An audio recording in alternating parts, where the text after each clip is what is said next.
नमस्कार। माहीम विधानसभा मतदारसंघात तिरंगी लढत होणार आहे। मनसेकडून अमित ठाकरे, शिवसेना शिंदे गटाकडून सदा सरवणकर तर शिवसेना ठाकरे गटाकडून महेश सावंत रिंगणात उतरलेत। या तिरंगी निवडणुकीत अटीतटीची लढाई असल्याने तिन्ही प्रमुख उमेदवारांकडून मतदारांना केंद्रापर्यंत पोहोचवण्यासाठी प्रयत्न करण्यात आले होते। त्यामुळे काल मतदान केंद्रावर सकाळपासून मतदारांचे प्रमाण समाधानकारक दिसून आले।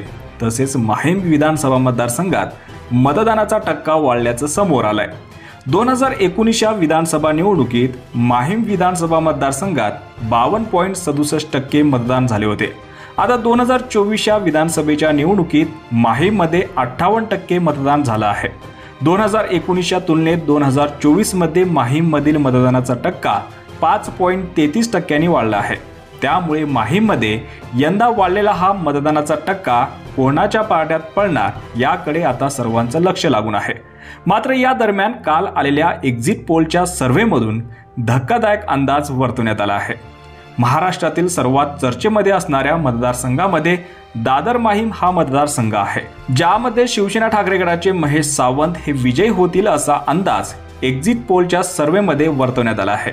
असं झाल्यास ते खऱ्या अर्थाने जॉईंट किलर ठरू शकतात, कारण याच मतदारसंघातून राज ठाकरे यांचे पुत्र अमित ठाकरे हे निवडणुकीच्या रिंगणात असल्याने ते जर पराभूत झाले तर राज ठाकरेंसाठी हा सर्वात मोठा धक्का असणार आहे। यावर तुम्हाला काय वाटतं? तुमची प्रतिक्रिया कॉमेंट बॉक्समध्ये करायला विसरू नका आणि असेच राजकीय घडामोडी पाहण्यासाठी चॅनलवर नसाल तर सबस्क्राईब करून बेल आयकॉन दाबायला विसरू नका। धन्यवाद।